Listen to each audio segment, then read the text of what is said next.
វាអត់ខុសអីទេវាក៏មិនគួរឲ្យខ្មាស់គេដែរនៅពេលដែលយើងហ៊ានបង្កើតនៅក្តីសម័យពីព្រោះក្តីសម័យវាគឺជាធម៌ពលជីវិតដែលនឹងនាំយើងឆ្លងកាត់ពីការលំបាកមួយទៅការលំបាកមួយទៀតបើយើងអត់ដឹងថាយើងចង់បានអីវាស្មើនឹងយើងនៅដល់អត់មានក្តីសម័យហើយមនុស្សដែលអត់មានក្តីសម័យនៅទីបំផុតគឺពិបាកនឹងរកខ្លួនឯងឃើញអូខេបងប្អូនគ្នាវិលត្រឡប់មកជួបគ្នាសាជាថ្មីនៅក្នុងវីដេអូមួយនេះជាវីដេអូនៅក្នុងឆ្នាំ2026ហើយជាវីដេអូមួយដែលខ្ញុំនឹងធ្វើឡើងពាក់ព័ន្ធជាមួយនឹងប្រធានបទដូចសពអដងខ្ញុំគិតថាបងប្អូនគ្នានៅចាំបានប្រធានបទដែលខ្ញុំធ្វើពីច្រើនគឺពាក់ព័ន្ធជាមួយនឹងការលើកទឹកចិត្តការបោះសមត្ថភាពឬក៏ចំណេះដឹងផ្សេងៗដែលខ្ញុំនឹងចែកម្លែកផ្អែកទៅលើបទពិសោធន៍ជីវិតដែលខ្ញុំឆ្លងកាត់តាមរយៈ storytelling ក៏ដូចជាការអង្កេតជារួមផ្អែកទៅលើតថភាពសង្គមជាក់ស្ដែងឬក៏អាចជាចំណេះដឹងតិចតួចដែលខ្ញុំទទួលបានតាមរយៈការអានសៀវភៅផងដែរអញ្ចឹងនៅក្នុងវីដេអូមួយនេះខ្ញុំនឹងធ្វើការជជែកចែកម្លែកអំពីប្រធានបទមួយដែលខ្ញុំដាក់ចំណងជើងថាហ៊ានបង្កើតក្តីសម័យខ្ញុំចង់សួរអ្នកទាំងអស់គ្នានៅក្នុងវីដេអូមួយនេះមុនពេលចាប់ផ្ដើមនឹងការចែកម្លែកចង់សួរអ្នកទាំងអស់គ្នាតើនៅក្នុងឆ្នាំ2026នេះតើអ្នកមានក្តីសម័យគេខ្លះដែរហើយអ្វីទៅវាជាគោលដៅដែលទាំងអស់គ្នាចង់ achieve វាចង់សម្រេចវាឲ្យបាននៅក្នុងអំឡុងពេល365ថ្ងៃនៅឆ្នាំ2026របស់គ្នាសម្រាប់ខ្ញុំវាគឺជាសំណួរមួយដែលខ្ញុំបានសួរខ្លួនឯងតាំងពីអាចថា2ខែមុនដាច់ឆ្នាំ2025មកម៉េចដោយសារខ្ញុំគិតថាសំណួរមួយនេះវាគឺជាសំណួរមួយដែលនឹងនាំឲ្យខ្ញុំទៅគិតអំពីគោលដៅរយៈពេលខ្លីរបស់ខ្ញុំក្នុងអំឡុងពេលមួយឆ្នាំ2026តើខ្ញុំចង់ធ្វើអីហើយខ្ញុំគួរតែធ្វើសកម្មភាពអីខ្លះដែលវាអាចជាសកម្មភាពចម្បងនាំខ្ញុំទៅសម្រេចនៅរឿងដែលខ្ញុំចង់ធ្វើឲ្យតតែបាននៅក្នុងឆ្នាំ2026ខ្ញុំដាក់ចំណងជើងមួយនេះទៅលើប្រធានបទនៃការចែកម្លែកនៅក្នុងអេពីសូតមួយនេះថាហ៊ានបង្កើតនៅក្តីសម័យខ្ញុំនិយាយពីខាងដើមអញ្ចឹងវាប្រៀបដូចជាកម្លាំងចលករដែលនឹងរុញច្រានយើងឆ្លងកាត់នៅឧបសគ្គនៃការលំបាកពីមួយខណៈមួយទៅមួយខណៈមួយរបស់គ្នាទោះបី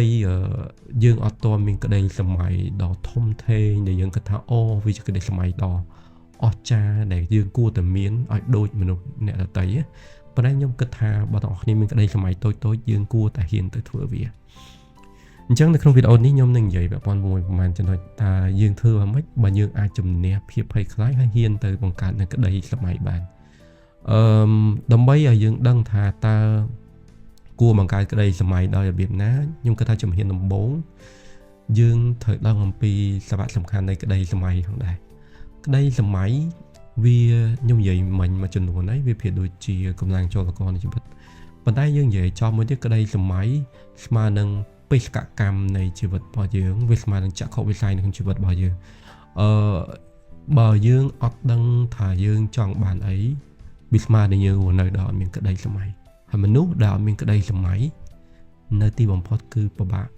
នឹងរកខ្លួនឯងឃើញអញ្ចឹងខ្ញុំអាចប្រាប់អ្នកទាំងអស់គ្នាវាសំខាន់ណាស់ដែលយើងគួរមានក្តីសម័យដោយសារតែក្តីសម័យដោយឡែកវាជាកម្លាំងជីវិតដែលនឹងជួយឲ្យយើងឈោងចាប់នៃគោលដៅរបស់យើងប៉ុន្តែក្តីសម័យក៏ជាផ្នែកមួយដែលនឹងនាំឲ្យយើងស្វែងរកខ្លួនឯងដែរខ្ញុំឧទាហរណ៍កាលពីក្មេងវាជាសាច់រឿងជាក់ស្ដែងមួយដែលខ្ញុំចង់ចែកម្លែកទៅកាន់អ្នកទាំងអស់គ្នាកាលពីក្មេងខ្ញុំតែងសម័យថាខ្ញុំចង់ជិះយន្តហោះមែនទេខ្ញុំគិតហើយគិតទៀតថាអូខេគ្រួសារយើងក្រយើងអាចមានលទ្ធភាពទៅសម្រេចវាបានទេយើងកើតនៅជនបទហើយយើងក្រទៀតអញ្ចឹងគាត់ថាវាគឺពិបាកទៅរួចមែនតើខ្ញុំសម័យខ្ញុំចង់ជិះយន្តហោះនៅខេត្តដែលខ្ញុំរស់នៅហ្នឹងមានពលានយន្តហោះអញ្ចឹងជាទូទៅពេលខ្លះជួនទៅតែឯងជួនទៅជាមួយមិត្តភ័ក្តិអីតែតែជិះកង់ទៅមើលយន្តហោះហោះឡើងហើយនឹងចុះចតអីអញ្ចឹងទៅវាជាក្តីសម័យមួយដែលដក់ជាប់នៅក្នុងជីវិតរបស់ខ្ញុំតាំងតែពីក្មេងខ្ញុំតែងតែចិញ្ចឹមចិត្តថាអូខេថ្ងៃណាមួយខ្ញុំនឹងរកវិធីសម្រាប់ក្តីសម័យនឹងឲ្យតទៅបានចឹងខ្ញុំចាប់ផ្ដើមពង្រឹងសមត្ថភាពខ្លួនខ្ញុំជាប្រចាំហើយខ្ញុំដឹងតែខ្លួនខ្ញុំចូលចិត្ត traveling ណាខ្ញុំចិត្តធ្វើដំណើរខ្ញុំចូលចិត្តដើរកម្សាន្ត ពីមួយកន្លែងមួយទៅមួយកន្លែងមួយអញ្ចឹងខ្ញុំបណ្ដុះនៅធម៌ពលចិត្តរបស់ខ្ញុំហើយខ្ញុំរកវិធីដើម្បីសម្រេចវាបានខ្ញុំពង្រឹងនៃការអភិវឌ្ឍសមត្ថភាពទូយ៉ាងដូចជាភាសាអង់គ្លេសអញ្ចឹងទៅនៅទីបំផុតរយៈពេលរងចាំខ្ញុំគិតថាវាជាខ្ទង់ជាង10ឆ្នាំខ្ញុំអាចសម្រេចក្តីសម័យរបស់ខ្ញុំក្នុងការជិះយន្តហោះជាលើកដំបូងក្នុងឆាកជីវិតរបស់ខ្ញុំពីក្មេងម្នាក់ដែលធំធាត់នៅទីជនបទប្រឈមមុខជាមួយនឹងភាពក្រីក្រយើងពិបាកប៉ុន្តែនៅទីបំផុតខ្ញុំអាចសម្រេចវាបានអញ្ចឹងមកដល់ពេលនេះខ្ញុំចេញក្រៅបានច្រើនប្រទេសគួរសមដែរដោយសារតែខ្ញុំមានក្តីសម័យហើយខ្ញុំស្វែងរកនៃសារៈសំខាន់នៃក្តីសម័យបន្តវាភាពដូចជាflame វាជារងើកភ្លើងដែលដុតបញ្ឆេះនៅកម្លាំងចិត្តរបស់ខ្ញុំឲ្យខ្ញុំទៅជំនះឲ្យខ្ញុំតស៊ូទោះបីថាយើងប្រឈមនឹងការលំបាកយ៉ាងណាក៏ដោយក៏យើងនៅត្រូវតែជំនះដែរអញ្ចឹងអាចនិយាយបានថាហ៊ានបង្កើតក្តីសម័យគឺជាការចាក់សោបើកនៃចំណុចសក្តានុពលរបស់យើងព្រោះពេលខ្លះយើងអត់ហ៊ានបង្កើតក្តីសម័យយើងបានត្រឹមតែអង្គុយគិតហើយយើងមិនចប់ក្តីសម័យហ្នឹងត្រឹមតែការគិតណាយើងអត់បានបង្កើតក្តីសម័យហ្នឹងជារូបរាងជាក់ស្ដែងពិតប្រាកដដែលវាធ្វើឲ្យខ្លួនយើងទៅធ្វើវាឲ្យតទៅបានខ្ញុំឧទាហរណ៍ពាក់ព័ន្ធជាមួយក្តីសម័យខ្ញុំការជិះយន្តហោះចឹងបើខ្ញុំមិនព្យាយាមជំនះការលំបាកទៅខំសិក្សារៀនសូត្រពង្រឹងសមត្ថភាពជាប្រចាំខ្ញុំគិតថាខ្ញុំប្រហែលជាអត់អាចសម្រេចបាននៅក្តីសម័យមួយហ្នឹងឯងខ្ញុំក៏ធ្លាប់មានក្តីសម័យ1 2ទៀតខ្ញុំថាខ្ញុំចង់មានឱកាសដើម្បីរៀនចប់ខ្ញុំក៏បានរៀនចប់ខ្ញុំចង់ធ្វើផ្ទះទូចមួយដើម្បីឲ្យបងប្អូនឲ្យគ្រួសារខ្ញុំគាត់នៅខ្ញុំក៏អាចធ្វើបានអញ្ចឹងត្រឡប់មកវិញនេះជាឧទាហរណ៍ជីវិតជាក់ស្ដែងមួយដែលខ្ញុំចង់ប្រាប់អ្នកនរគ្នាថាវាអត់ខុសអីទេវាក៏មិនគួរឲ្យខ្មាស់គេដែរនៅពេលដែលយើងហ៊ានបង្កើតនៅក្តីសម័យពីព្រោះក្តីសម័យវាគឺជាធម៌ពលជីវិតដែលនឹងនាំយើងឆ្លងកាត់ពីការលំបាកមួយទៅការលំបាកមួយទៀតហើយជីវិតចាំបាច់មែនតើសម្រាប់ខ្ញុំការយល់ឃើញរបស់ខ្ញុំវាគឺពិតជាចាំបាច់ខ្លាំងមែនតើដើម្បីឲ្យខ្លួនឯងមាននៅក្តីសម័យបង្កើតនៅក្តីសម័យជាប្រចាំពីព្រោះថាពេលដែលយើងលំបាកជីវិតដែលហុំព័ទ្ធទៅដោយបញ្ហារាប់មិនអស់ពេលដែលយើងមានក្តីសម័យវាស្មើនឹងការផ្ដល់ឱកាសឲ្យខ្លួនយើងទៅប្រឈមមុខជាមួយនឹងការលំបាកទាំងអស់ហ្នឹងហើយយើងដោះស្រាយវាពីព្រោះហេតុអីវាគឺជាបេសកកម្មក្នុងជីវិតរបស់យើងអញ្ចឹងតស៊ូឡើងជំនះនឹងការលំបាកទាំងអស់គ្នានឹងឃើញថាយើងជាមនុស្សម្នាក់ដែលពូកែយើងនឹងជាមនុស្សម្នាក់ដែលតស៊ូអញ្ចឹងហើយក្តីសម័យមួយផ្នែកជារូបភាពដ៏ស្រស់ស្អាតនៅក្នុងជីវិតរបស់យើងប៉ុន្តែមួយផ្នែកវាជាវិញ្ញាសាជីវិតដែលនឹងមកធ្វើតេស្តយើងតែយើងស៊ូធន់បានដល់កម្រិតណាអញ្ចឹងណាពាក់ព័ន្ធមួយប្រធានបទមួយនេះដែរខ្ញុំគិតថាចូលទៅកាន់ចំណុចទី2ពាក់ព័ន្ធជាមួយនឹងការបង្កើតនៅក្តីសម័យរបស់គ្នាក្តីសម័យវាជាមួយផ្នែកគឺជាអាចនិយាយបានថាខ្ញុំនិយាយមិញគឺកម្លាំងជំរុញទឹកចិត្តឲ្យយើងតស៊ូឲ្យយើងឆ្ពោះទៅមុខប៉ុន្តែមួយទៀតនៅពេលដែលយើងហ៊ានបង្កើតក្តីសម័យយើងនឹងក្លាយជាមនុស្សម្នាក់ដែលនឹងរឹងមាំទាំងអស់គ្នាកន្លែងនេះខ្ញុំចង់សង្កត់ន័យថាចេះខ្ញុំចង់មានន័យថាមនុស្សនៅពេលដែលគាត់អាចបង្កើតនៅក្តីសម័យ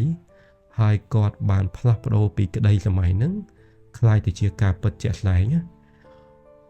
គឺមនុស្សម្នាក់នោះគឺគាត់មានភាពរឹងមាំនៅក្នុងជីវិតមែនតើដោយសារហេតុអីដោយសារតែគាត់ជាមនុស្សម្នាក់ហ៊ាននិយាយហ៊ានធ្វើបង្កើតចេញជារូបរាងពិតប្រាកដអញ្ចឹងគាត់ស៊ូធន់នៅការលំបាកអញ្ចឹងអាភាពធន់នឹងជីវិតរបស់គាត់នឹងវាគឺជាដើមទុននៃជីវិតដែលมันអាចកាត់ថ្លៃបានសម័យមើលបងប្អូនយើងទៅធ្វើការឲ្យគេយើងចេញរកស៊ីឬយើងធ្វើអ្វីក៏ដោយបើយើងមិនមានភាពធន់យើងមិនមានភាពតស៊ូយើងធ្វើតែបន្តិចគឺយើងបោះបង់ហើយការដែលធ្វើបានបន្តិចបោះបង់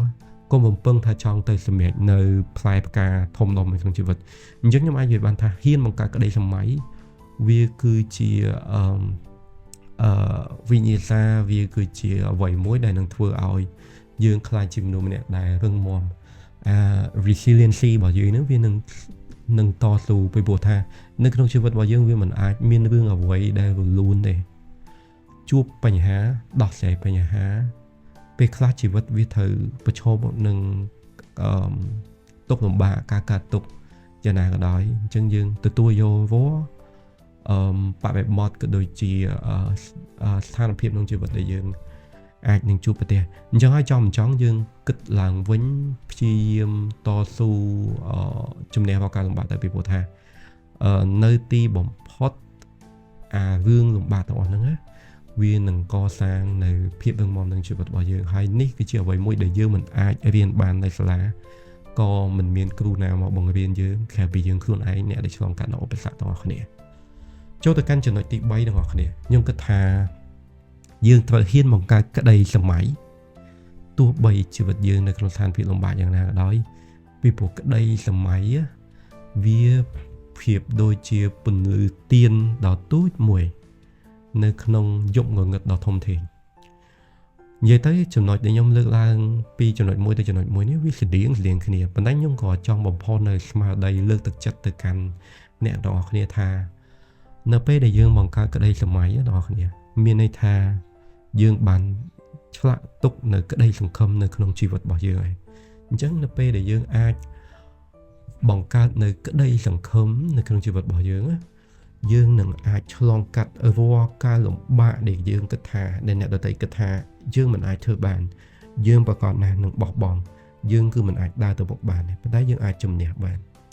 ត្រង់ចំណុចនេះខ្ញុំចែកម្លែកសាច់រឿងមួយដែលជាសាច់រឿងមួយដែលខ្ញុំអានចេញពីសៀវភៅខ្ញុំចាំបាននៅក្នុងវគ្គមួយសាច់រឿងនេះអ្នកនិពន្ធគាត់និយាយអំពីក្មេងស្រីម្នាក់ដែលគាត់គេងនៅលើក្រែពេទ្យអស់រយៈពេល3ខែបន្ទាប់ពីបញ្ជូនទៅ ICU ការសង្គ្រោះបន្ទាន់ជាច្រើនដងហើយឆ្លងកាត់ការវះកាត់គាត់ដាក់បំពង់អុកស៊ីហ្សែនគាត់ដឹងខ្លួនតែគាត់អាចនិយាយបានទេដោយសារតែសុខភាពគាត់ខ្សោយរៀងរាល់ពេលព្រឹកគឺមានដុកទ័រតែនៅមកផ្ដល់ក្តីសង្ឃឹមឲ្យគាត់ចាប់ដៃគាត់ប្រាប់គាត់ថា It's gonna be okay វានឹងអត់អីទេត្រូវតស៊ូឡើងអញ្ចឹងជារៀងរាល់ព្រឹកគាត់តែងតែទទួលបាននៅអារម្មណ៍បែបជឿជាក់អារម្មណ៍នៃការលើកទឹកចិត្តជាប្រចាំហើយគាត់តែងតែប្រាប់ខ្លួនឯងថារឿងរ៉ាវដែលគាត់ជួបប្រទះនេះវាធ្វើជារឿងបណ្ដោះអាសន្នទេដរាបណាគាត់មិនបោះបង់ដរាបណាគាត់នៅរក្សាធម៌ពោចិត្តរបស់គាត់ឲ្យនៅតែឆេះសន្ធោសន្ធៅខ្ញុំគិតថាថ្ងៃណាមួយគឺគាត់អាចនឹងតស៊ូបានអញ្ចឹងបន្ទាប់ពីការចាយពេលដេកនៅក្រែពេទ្យអស់រយៈពេលជាច្រើនខែនៅទីបំផុតគឺគាត់អាចសះស្បើយបានម្ដងបន្តិចកន្លែងនេះឆ្លុះបញ្ចាំងឲ្យឃើញថាទោះបីលំបាកយ៉ាងណាក៏ដោយស្ថានភាពស្ថិតនៅក្នុងផ្ទៃមេឃដ៏ងងឹតសូន្យសឹងយ៉ាងណាក៏ដោយពេលដែលយើងមានក្តីសម័យវាគឺជាពន្លឺទៀននៃជីវិតដែលនឹងនាំយើងដើរឆ្លងកាត់នៅពិភពងងឹតដ៏លំបាកហ្នឹងចឹងកន្លែងនេះខ្ញុំចង់សរុបសេចក្តីជារួមថាជីវិតវាមិនអាចនឹងសំណុកសុខស្រួលឡើយអញ្ចឹងហើយអ្វីដែលខ្ញុំអាចនិយាយប្រាប់អ្នកទាំងអស់គ្នាគឺ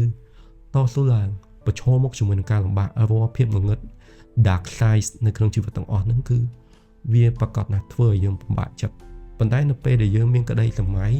នៅពេលដែលយើងមានក្តីសង្ឃឹមវាស្មើនឹងការផ្ដល់ជូននៅ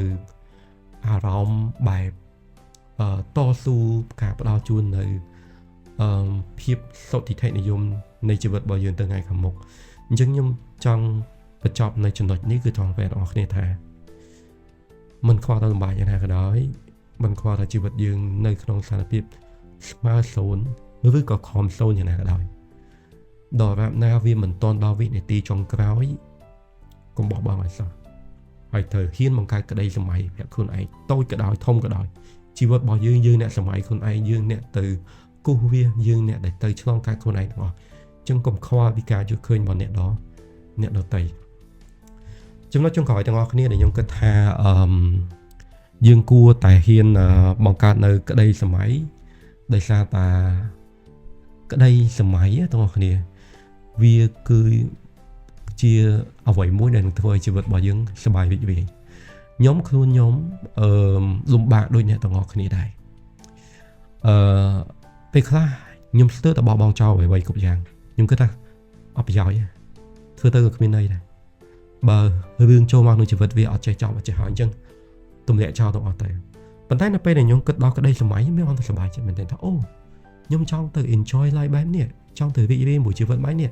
អូខេខ្ញុំចង់ទៅធ្វើរឿងនេះពេលខ្ញុំធ្វើអីគឺខ្ញុំនឹកឃើញថាអូសប្បាយចិត្តដែរដែលបានធ្វើរឿងទាំងអស់ហ្នឹងខ្ញុំនឹកឃើញរឿងទាំងអស់ហ្នឹងអារឿង toxic រឿង negative ដែលខ្ញុំគិតតាំងប្រហែលហ្នឹងវាប្រែជារឿងដែលធ្វើឲ្យខ្ញុំមានអារម្មណ៍ថាសប្បាយចិត្តមកលើខ្លួនឯងហើយខ្ញុំក៏លេចមកលើខ្លួនឯងមកវិញថាអូយើងបានឆ្លងកាត់រឿងរ៉ាវជាច្រើនយើងបានពុះពៀននឹងការលំបាកជាច្រើនដែលខ្លួនយើងពេលខ្លះ